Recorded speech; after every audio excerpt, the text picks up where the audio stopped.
지난 2021년 1월 20일이었습니다. 미국의 조 바이든 대통령은 자신의 대통령 취임식에서 성경책에 손을 얹고 하나님 앞에서 그리고 국민들 앞에서 정직하게 일할 것을 선언했습니다. 그런데 문제는 하나님께 기도할 때였습니다. 감리교 목사님이신 실베스터 빗맨이라는 미국의 이 목사님은 미국의 새 대통령과 그리고 그의 가정을 위해서 정말 힘을 다해서 하나님께 기도하고 그리고 미국의 전 국민들과 그리고 나라를 위해서 전 세계 사람들이 지켜보는 가운데 이렇게 기도했습니다. 우리 함께 준비된 영상을 같이 보도록 하겠습니다. Majesty, dominion and power forever. Hallelujah. Glory, hallelujah. In the strong name of our collective faith. Amen. 할렐루야, 여호와 하나님을 찬양하라 라고 거듭 외치던 그의 마지막 기도는 이렇게 마치고 있습니다. In the strong name of our collective faith. Amen. 우리들의 공동 믿음의 강력한 이름으로 기도합니다. 아멘. 다시 말해서 이 감리교 목사님은 미국 대통령의 취임식에서 미국 대통령과 그리고 그의 가정과 그리고 옆에서 여러분들 영상으로 봤듯이 수많은 국민들과 TV로 지켜보는 미국 전역의 국민들과 전 세계 사람들 앞에서 이렇게 기도한 것입니다. 우리들의 모든 종교들의 이름으로 강력한 이름으로 기도합니다. 아멘. 저 이 영상 보고 쓰러질 뻔했습니다. 분노해서 쓰러질 뻔했고 그리고 가슴을 치면서 아파했습니다. 감리교가 어떤 교단입니까? 여러분, 시간을 5분씩 잘라서 그 시간을 하나님 앞에 드리기를 힘썼던 요한 웨슬레, 그리고 아마 우리 찬송가에서 가장 많은 아름다운 찬송시를 작시했었던 이 찰스 웨슬레, 이 사람들이 주도했었던 이 감리교 목사님이 대통령 그 앞에서 성경을 얹어놓고 하나님 앞에서 선언하는데 우리 모든 종교들의 강력한 이름으로 기도합니다. 여러분, 이거 하나님께서 들으시겠어요? 여러분, 예수 그리스도의 이름을, 그 능력을 상실하고 잃어버린 이 미국이 얼마나 지금 전역에서 아픔과 고난을 겪고 있습니까? 한때 세계 선교사의 1위로 정말 헌신을 다하고 또 우리나라에 건너와서 수많은 사람들이 예수 그리스도 그 복된 이름을 가르쳐주고 전해주고 그 예수님의 생명의 이름을 알려줬는데 그들은 지금 공식적인 석상에서 아예 예수님의 이름으로 기도합니다라는 것을 제거해 놓고 있습니다. 그래서 제 어떤 선배님은 미국의 한 의회에서 기도를 할 때 기도문을 제출을 하라고 그렇게 요구를 받았습니다. 왜냐하면 법률을 하는데 마지막에 In the name of Jesus Christ our Lord, 우리의 구주 예수 그리스도의 이름으로 기도합니다, 이러면 삭제해 버리려고요. 그래서 그 선배 목사님이 지혜롭게 밤 12시가 되어서 이 고민을 하다가 기도하다가 밤 12시가 되어서 기도문을 쓰고 마지막에 예수 그리스도의 이름으로 기도합니다 쓰고 12시에 그냥 메일로 보냈어요. 그리고 그 다음날 그 메일 확인도 안 하고 가가지고 하원 거기에서 기도 시작으로 그렇게 하는 이 나라에서 마지막에 예수님의 이름으로 기도합니다, 아멘, 이렇게 당당하게 기도를 한 모습을 제가 영상으로 보았습니다. 여러분, 우리가 지금 이 미국의 이 목사님과 미국 사람들이 잃어버린 그 예수 그리스도의 그 이름의 권세 앞에서 방황하듯 혹시 우리는 이 이름에 대해서, 예수님의 이름에 대해서, 이 권세에 대해서 혹시 우리는 의심하고 있지는 않습니까? 철저하게 믿음으로 나아가고 있습니다. 오늘 본문 말씀 사도행전 3장 1절에서 10절 말씀을 통해서 우리가 예수 그리스도의 능력의 이름, 권세의 이름을 다시 한번 깨닫고 그 이름의 능력에 힘입어서 힘차게 살아가며 이 귀한 이름을 증거하면서 살아가는 복된 삶이 되기를 축복합니다. 자, 여기 오늘 말씀에 보면 장애로 못 걷는 그러한 환자가 등장하고 있습니다. 우리 같이 말씀을 읽어볼까요? 2절 말씀입니다. 같이 읽겠습니다. 시작. 나면서 못 걷게 된 이를 사람들이 메고 오니 이는 성전에 들어가는 사람들에게 구걸하기 위하여 날마다 미문이라는 성전문에 두는 자라. 여러분, 지금 이 사람은 장애로 인해서 일어나지도 못하고 걷지도 못합니다. 그런데 그는 선천적인 장애인이었습니다. 나면서부터 이렇게 걷지를 못했거든요. 사도행전 3장 22절에 근거해 보면 이 사람은 약 나이가 40세 정도였습니다. 여러분, 40년 동안 한 번도 제 스스로 일어나지 못하고 그리고 앉아서 생활하기만 했었어야 했던 이 환자였습니다. 여러분, 얼마나 가슴이 아팠겠습니까? 이를 위해서 우리 가족들이나 형제들, 친구들이 그를 메어가지고 성전에 들어가는 여러 문 중에 미문, 아름다운 문이라는 곳 앞에다가 그를 놓아두었습니다. 그리고 지나가는 사람에게 이 사람은 한 푼 줍시오, 한 푼만 줍시오라고 그렇게 구걸하면서 하루하루 입에 풀칠을 하면서 살아갔었던 것입니다. 여러분, 성전 안에 들어가서 정말 모든 것을 들으시고 아픔을 아시고 그리고 고쳐주실 수 있는 능력이 있는 하나님 앞에 구하고 기도하고 요청드릴 수 없었고, 그는 성전 앞에서, 성전에 들어가지 못하고 그 앞에서 그저 앉아서 구걸만 했었던 비참한 사람이었습니다. 앞으로도 그는 몇 년을 살지 모르지만 이렇게 성전 안에 들어가서 하나님께 기도하기는커녕 그 앞에서 구걸하는 것으로 만족하는 그러한 비참한 삶, 안타까운 삶으로 마감을 했어야 했었습니다. 얼마나 안타까운 일입니까? 여러분, 잠시 여기에서 우리들의 모습을 같이 함께 생각해 보도록 하겠습니다. 여러분, 우리는 어떤 사람들입니까? 죄인들입니다. 죄로 인해서 고통하는 사람들입니다. 여러분, 우리가 안 하고 싶어도, 그런데 그것을 저항하고 싶어도 그것이 우리에게 찾아와서 우리를 유혹하고 그리고 우리를 넘어뜨릴 때 우리는 한없이 절망하게 되죠. 내가 죄를 짓고 회개하고 용서함을 받고 힘있게 살다가도 다시 또 똑같은 죄에 반복하게 될 때 우리는 무너지게 됩니다. 여러분, 우리는 태어나면서부터 죄성을 가진 선천적인 죄인입니다. 정말 그렇습니다. 예, 우리는 물질에 약하고 돈의 노예가 되고요. 그리고 쾌락에 무너집니다. 하나님께서 금하신 음란한 것들, 음란한 생각과 음란한 영상들, 물론 하나님께서 주신 성적인 그러한 생각들은 귀합니다. 여러분, 그런 것들이 없으면 가족이 유지가 될 수가 없어요.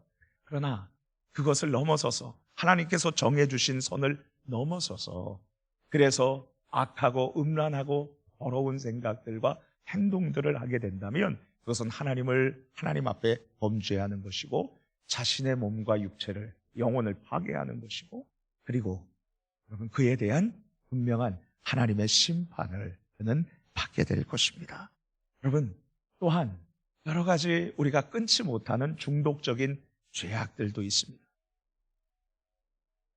우리 도박의 중독으로 한 달에 수많은 돈을 벌어들이면 뭐합니까? 그거 다 한 번씩 돈으로, 그 도박으로 끝내면 여러분, 그 가정이 얼마나 한 달 한 달을 하품으로, 고통으로 살 수밖에 없죠. 그 죄로 인해서 온 가족이 힘들어하는 것입니다. 알코올 중독으로 인해서 고통하는 사람들, 그런 사람들도 있습니다. 우리 주변에 많이 있습니다. 문제는 우리입니다. 내가 빼앗기지 말아야 될 곳에 내 마음을 빼앗기고 내 시선을 빼앗기고 내 건강을 빼앗기고 그리고 내 모든 가진 것들을 빼앗기고 모든 것을 잃어버릴 수 있다는데 우리는 경각심을 갖게 되는 것입니다. 여러분, 또한 우리 사람들은 소망이 없이 정말 어려움 가운데 그렇게 살아가는 사람들도 많이 있습니다. 2023년 지난 1월 19일자 국민일보에 나온 내용입니다. 서울시 최초로 지난 2022년 작년 5월에서 12월까지 약 7개월 동안 우리 고립 은둔 청년 실태 조사를 했다고 합니다. 그래가지고 지난 1월 18일 날에 발표를 했는데요. 서울에 거주하는 만 19세에서 39세 청년들, 이 청년들을 총 조사를 하는데 285만 5,995명 중에서 집에 안 나오고, 집에 밖으로 안 나오고 집에만 그렇게 하루 종일 지내면서 은둔하고 고립해서 살아가는 청년들, 서울의 청년들이 약 4.5%로 12만 9,852명으로 추산한다고 이렇게 발표를 하고 신문에 기사가 나왔습니다. 약 13만 명, 여러분 우리 서산시 인구가 18만 명인데 3분의 2가 12만 명 아니겠습니까? 여러분 이 수많은 숫자의 청년들이, 서울의 청년들이 지금 은둔해서 집 안에서 밖으로 나오지 않고요, 집 안에서 먹고 자고 그리고 그렇게 생활하면서 도무지 나가려고 하질 않고 있는 것입니다. 왜 그런 고립과 은둔의 삶을 택했는가? 실직과 취업난이 가장 많은 이유였습니다. 아무리 도전을 해도 나를 받아주는 곳이 없어라고 생각을 하고 좌절하고 아예 밖으로 나가기를 포기한 것이죠. 그리고 심리적, 정신적 어려움을 호소하는 사람들, 또 인간관계에서 부적응으로 고통하면서 집 밖으로 나가지 않는 그러한 청년들, 그리고 외부 활동이 귀찮아서 싫어서 나가지 않는 청년들, 그리고 학교나 사회의 생활 부적응으로 그렇습니다. 이 은둔 생활 기간을 우리 청년들이 약 1년에서 3년 동안 하는 사람이 28%, 3년에서 5년 하는 우리 청년들이 16.7%, 그리고 10년 이상 동안 집 밖으로 안 나오는 청년들이 11.5%라고 합니다. 여러분, 우리 충남, 서산에도 이런 청년들이 있을 것입니다. 그리고 말하진 않지만 자신의 마음의 아픔과 육체의 고통으로 인해서, 그리고 죄악으로 인해서 하나님 앞으로 한 발짝 나가지 못하고 하나님을 찾지 못하고 좌절과 우울 가운데 있는 청년들, 아니 우리 장년들, 그리고 우리 청소년들도 있을 것입니다. 제가 가르친 우리 초등학생들 중에서도 심각하게 목사님 저 우울합니다라고 그렇게 호소하는 어린이들도 있습니다. 여러분, 우리 이런 가운데서 살고, 그리고 또 우리의 연약함 가운데에서 이렇게 지내는 모습에 우리가 마음이 무너질 때도 있는 것이죠. 여러분, 그러면 우리는 어떻게 이러한 문제를 해결할 수 있습니까? 우리 다시 하나님의 말씀을 읽어보도록 하겠습니다. 자, 먼저 첫 번째로 베드로와 요한이 기도하러 성전으로 올라갔습니다. 우리 1절 말씀 같이 한번 읽어보도록 하겠습니다. 시작. 제9시 기도 시간에 베드로와 요한이 성전에 올라갈새. 지금 여기 9시라고 그랬는데요, 성경에서 나오는 시간 9시면은 우리나라 시간으로 6만 더하면은 우리나라 시간이 됩니다. 그러면 한번 여쭤볼게요. 우리 9시라고 그랬으니까 더하기 6시 하면 무슨 몇 시가 되죠? 예, 오후 3시가 됩니다. 오후 3시 때 이제 점심을 식사를 하고 강렬한 태양빛이 뉘엿뉘엿 약해지고 저녁을 앞두고 있을 때, 그때 기도 시간에 베드로와 요한이 성전에 올라가고 있었습니다. 그렇습니다. 기도할 때 역사가 일어납니다. 성전에 올라가 기도할 때 하나님께서는 역사를 일으키셨던 것입니다. 특별히 누가복음에 보면 수많은 예수님께서 기도하시고 그리고 기적을 베푸신 그러한 사건들이 나옵니다. 그리고 예수님의 제자들 중에서 기도하고 그리고 놀라운 역사들이 일어난 것을 우리 누가복음과 사도행전에서 그렇게 기록하고 있습니다. 참고로 이 사도행전과 누가복음은 한 권의 책이었습니다. 누가복음과 그리고 사도행전, 이것을 누가가 지었는데요, 누가가 성령의 감동으로 썼는데요, 신약 성경 중에서 약 한 24%를 차지하고 있습니다. 그러니까 신약 성경 전체에서 가장 많은 내용의 분량의 글을 기록한 사람이 바로 누가입니다. 그 다음에는 사도 바울이 한 약 22% 정도의 이 13권의 성경 말씀 서신서를 썼었던 것으로 우리는 알고 있습니다.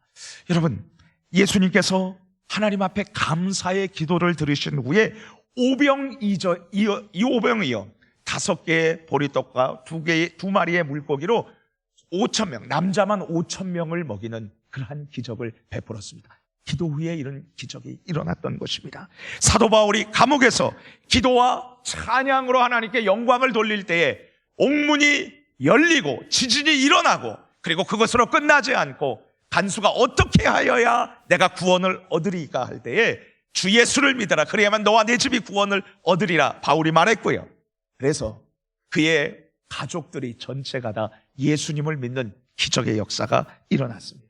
우리가 조금만 더 상상력을 발동해 봅시다. 다니엘이, 여러분, 이제 왕의 도장이 찍혀서 앞으로 한 달 동안 어떤 신에게든지 기도하면 자신이 이 사자굴로 던져질 것을 알았어요. 그럼에도 불구하고 다니엘은 어디로 갔습니까? 자기 집으로 가서 창문을 활짝 열고 하나님의 임재의 상징인 예루살렘 성전을 향하여서 무릎을 꿇고 하루에 3번 기도했습니다.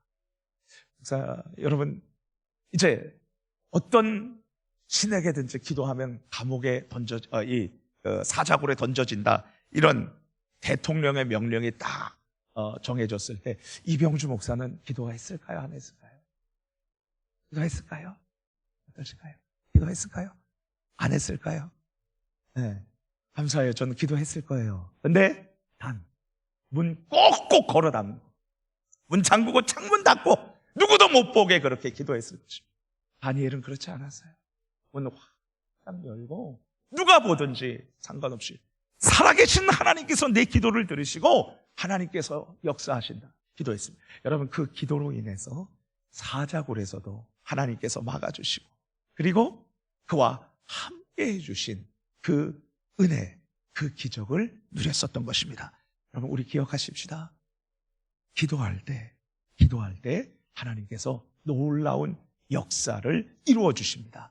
여러분, 우리가 끝까지 믿고 포기하지 않고 스스로 분발하여서 하나님께 기도하며 나가야 될 줄 믿습니다. 두 번째로, 여러분, 이 베드로와 그리고 요한은 지금 성전에 기도하러 올라갔었을 때에, 그때에 거기에서 한 푼 줍쇼라고 구걸하는 이 거린, 나면서부터 일어나지 못하는 장애인의 모습을 보았습니다. 그리고 주목했습니다. 그리고 그는 자신이 가지고 있는, 자신에게 소유하고 있는 가장 귀한 것, 그것을 주기로 결심합니다. 우리 같이 함께 말씀을 읽어볼까요? 사도행전 3장 6절에서 7절 말씀 우리 같이 읽겠습니다. 시작.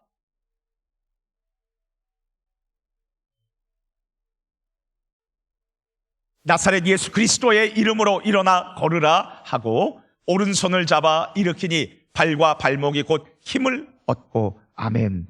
여러분, 그가 가지고 있었던 나사렛 예수 그리스도의 그 이름을 그에게 전해주면서 그 예수 그리스도의 이름으로 그의 오른손을 잡아서 일으켜서 세웠습니다. 그랬었을 때 그가 일어나서 걷고 그리고 뛰게 되는 역사, 그리고 성전, 그렇게도 원했었던 그 성전 안으로 들어가서 하나님을 찬양했었던 모습을 우리는 볼 수 있습니다. 여러분, 이것이 누가 이렇게 했습니까? 베드로가 그런 것입니까? 아닙니다. 오직 예수 그리스도의 이름의 능력이 이러한 역사를 일으켰었던 것입니다. 예수님의 이름의 번세가 지금 이 나면서부터 일어나지 못하는 사람을 일으켜 세우고 그리고 찬양하게 하고 수많은 사람들을 정말 놀라게 하면서 하나님께로 주목하게 했었던 것입니다. 그리고 나서 이 뒤편에 보면, 여러분, 이 이름을 통해서, 이 예수님의 이름, 기도와 예수님의 이름과 구원을 통해서 수많은 사람들, 이 하루에 5,000명의 사람들이 예수님께로 돌아와 예수님을 믿는 역사를 경험했었던 것입니다. 여러분, 우리가 이 예수님의 이름을 믿을 때에 이러한 기적의 역사가 일어나는 줄 믿습니다. 자, 우리들의 모습을 같이 함께 좀 생각을 해봤으면 좋겠습니다. 우리는 이 예수님의 이름을 의지하고 있는, 아니면 다른 것을 더 내게 가지고 있는 것으로 의지하고 있는. 여러분, 제가 서산에 이제 온 지 3년 2개월이 됐습니다. 저도 당당하게 서산 시티즌, 서산 시민입니다. 여기에서 보면 서울과 비교하지 않게 정말 좋은 점들이 많은데, 그 중에 특별한 것은 어디를 가든지 노숙자가 없다는 것입니다. 어디를 가든지 구걸하는 사람을 제가 보지를 못했어요. 노숙자들을 얼마나 참 비참합니까? 이 추운 때에 여러분 박스를 깔고 지하철에서 따뜻한 곳을 찾아서 그렇게 주무실 때 참 마음이 아팠어요. 그래가지고 제가 마음에 청년 때에 그들에게 좀 돈도 드리면서 2,000원을 드리면서 좀 맛있는 거 사드시라고 했더니 바로 그 돈 가지고서는요, 하루 옆에 가게에 가가지고 술을 사더라고요. 소주를 사가지고 깡소주 드시더라고요. 그래가지고 제가 다음에는 돈으로 안 주고 지나갈 때 구걸하는 노숙자들 보면 빵을 사다 주셨습니다. 빵을 사서 드시라고 그랬더니 이번에는 빵을 가져가가지고서는 바꿔가지고 소주를 그렇게 또 드시더라고요. 그래가지고 저는 이제 빵을 사가지고 뜯어가지고서는 그렇게 드렸습니다. 도저히 바꾸지 못하도록. 여러분, 우리가 가진 돈을 어려운 사람들에게 주는 것 소중한 일일 수 있습니다. 그런데 그것이 꼭 도움이 될 수 있는가? 이것은 의문입니다. 무기력하고 그리고 나약하고 잘못된 데 돈을 쓰는 사람들에게 우리가 가진 돈이나 그리고 물질들을 주는 것은 오히려 좋지 않을 수 있습니다.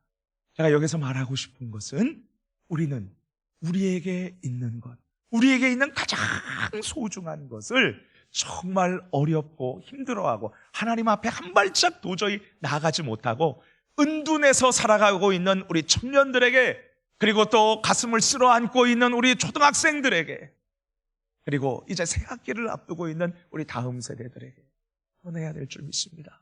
제가 참 귀하게 여겼었던 그러한 후배 여학생이 있었습니다. 후배 여학생이 믿음이 좋았습니다. 저랑 같이 많이 기도하고요. 그리고 부모님이 권사님이셨습니다.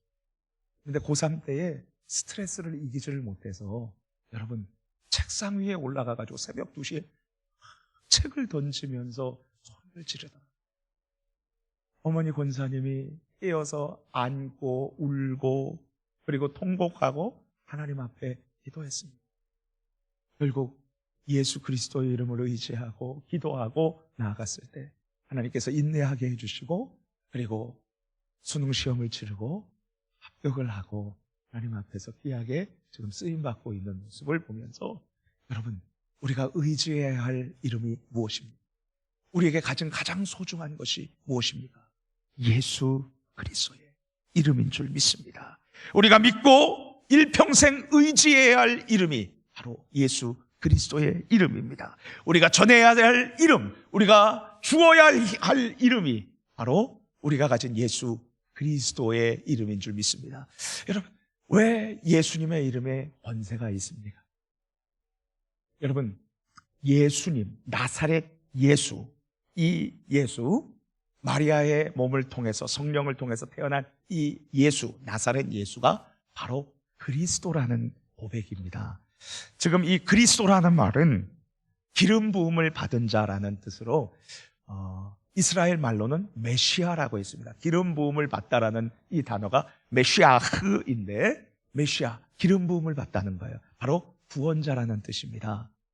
여러분, 기름 부음을 받다, 이 말이 그리스 말로는 그리스도라는 뜻입니다. 그리고 한자라는 기독입니다. 기독교는 그리스도교, 예수님을 그리스도로 믿는, 구원자로 믿는, 기름 부음을 받은 하나님의 구원자라고 믿는 그러한 신앙의 공동체입니다. 지금 이스라엘 사람들은, 대부분의 사람들이 예수, 나사렛 예수를 그리스도로 믿지 않습니다. 그래서 크리스마스 때 공휴일 아닙니다. 일하러 다닙니다. 그래서 랍비에게 물어봤어요. 이스라엘 랍비에게, 당신들은 무엇을 믿느냐? 우리 메시아 믿는다, 그리스도 믿는다.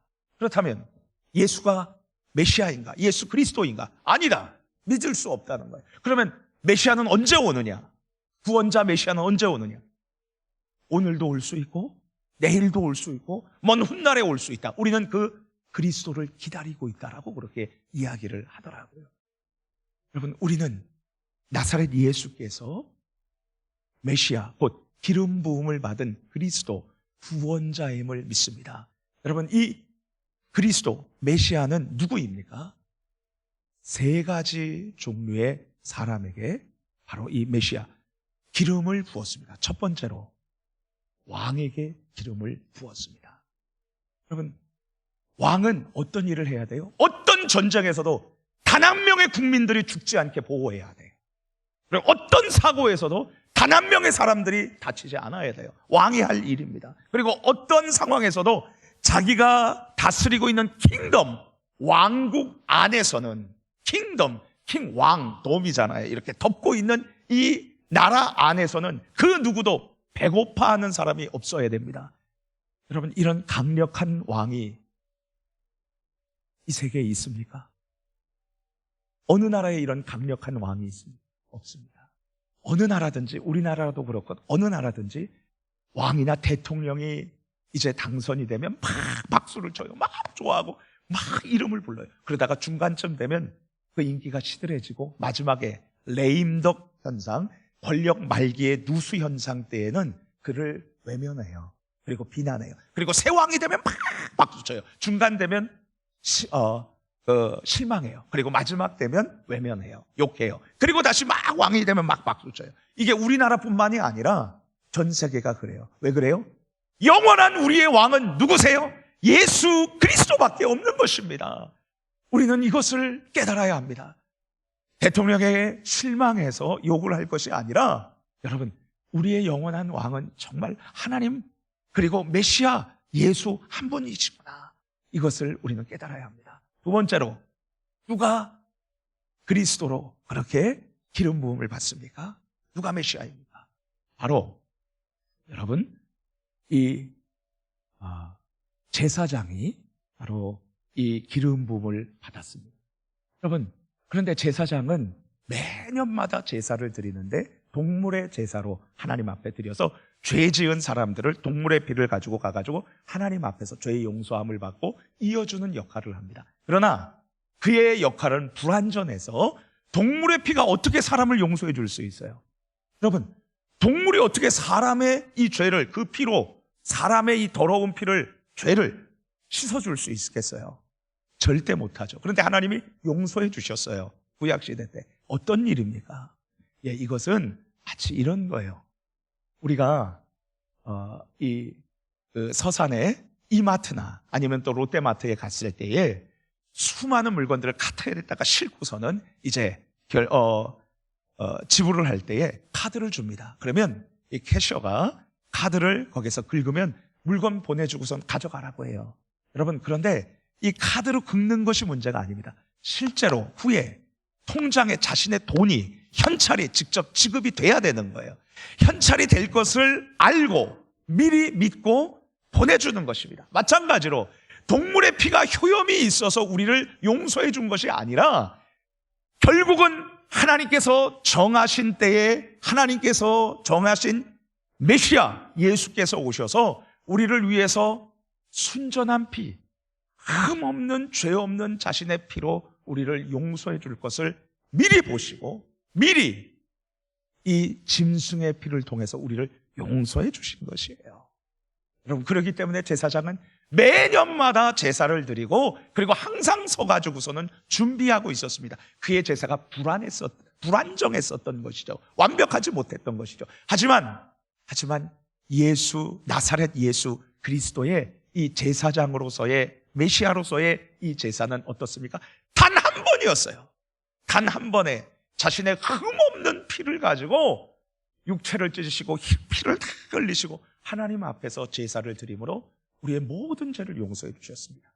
우리의 과거의 죄를 용서해 주셨을 뿐만 아니라 우리의 현재, 우리 내일, 미래에 지을 모든 죄를 우리 예수님께서 제사장이 되어서 용서해 주신 것입니다. 그래서 우리 예수님은 영원한 대제사장으로 우리의 모든 죄를 깨끗이 하시는 분이십니다. 그렇기 때문에 예수의 이름에 능력이 있는 것입니다. 마지막으로 세 번째, 이 메시아 그리스도 기름 부음을 받는 자는 선지자였습니다. 선지자는 하나님의 순전한 말씀을 전하고 그 말씀대로 살아가는 사람입니다. 여러분, 그러나 많은 선지자들이 그러지 못했어요. 특별히 요나 같은 경우에서는 하나님의 말씀에 대해서 저항했었습니다. 그러나 하나님의 말씀을 있는 그대로 전할 뿐만 아니라 말씀이 육신 자신이 되셔서 우리에게 찾아오셔서 하나님의 충만한 권위로 번세로 하나님의 말씀을 증거해 주신 그분이 누구십니까? 예수님이십니다. 결국 왕, 제사장, 선지자, 이 기름 부음을 받은 메시아, 이 메시아 그리스도는 누구십니까? 예수님이십니다. 그래서 예수는 그리스도, 나사렛 예수 그리스도라고 우리는 고백을 하는 것이죠. 이 나사렛 예수 그리스도의 이름이 이 태어나면서부터 앉은 자세로 일어나지 못하는 이 평생 불구자의 장애인을 이 예수 그리스도의 능력의 이름으로 고친 것입니다. 일으켜 세운 것입니다. 이 예수님의 이름이 우리의 연약함과 그리고 우리가 도저히 할 수 없는 모든 죄악들, 그리고 우리가 빠져나올 수 없는 그러한 위기와 어려움과 모든 중독들에서 능히 우리를 깨끗하게 하고 그리고 우리를 벗어나게 하고 새롭게 할 수 있는 능력의 이름인 줄 믿습니다. 아이언사이드라는 목사님이 계십니다. 이 목사님이 능력 있게 예수 그리스도의 이름을 전했었을 때에 하나님, 예수님을 믿지 않는 사람이 와서 내기를 하자고 합니다.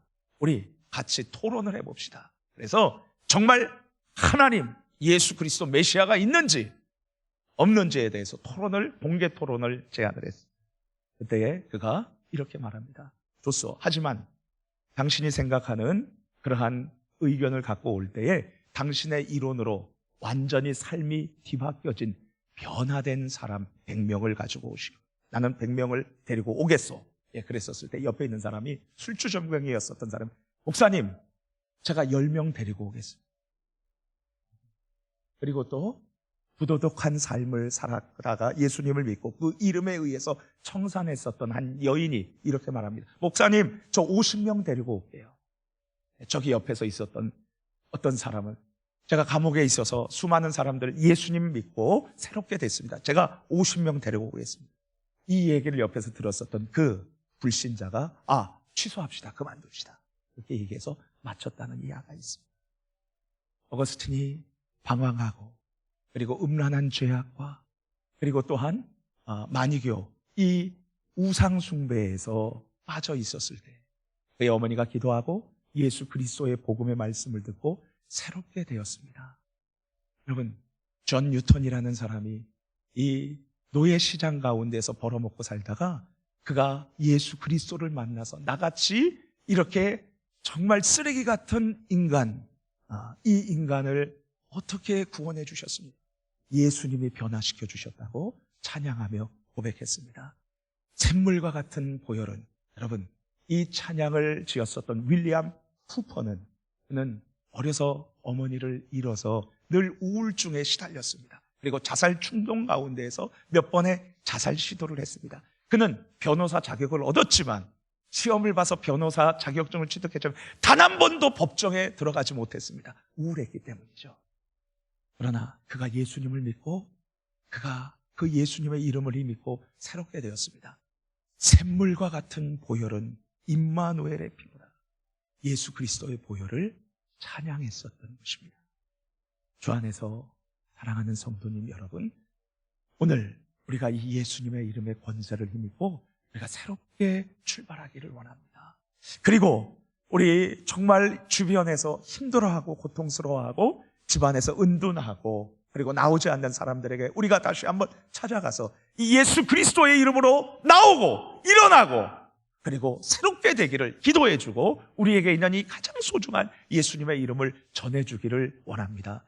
예수님의 이름이 선포될 때, 예수 그리스도께서 임재하실 때 모든 어려움이 물러가게 될 줄로 믿습니다. 여러분, 우리 같이 함께 한 번 더 찬양을 했으면 좋겠는데요. 복된 예수, 내 사모하는 그 이름 예수, 복된 예수, 우리 함께 하나님 찬양하기를 원합니다.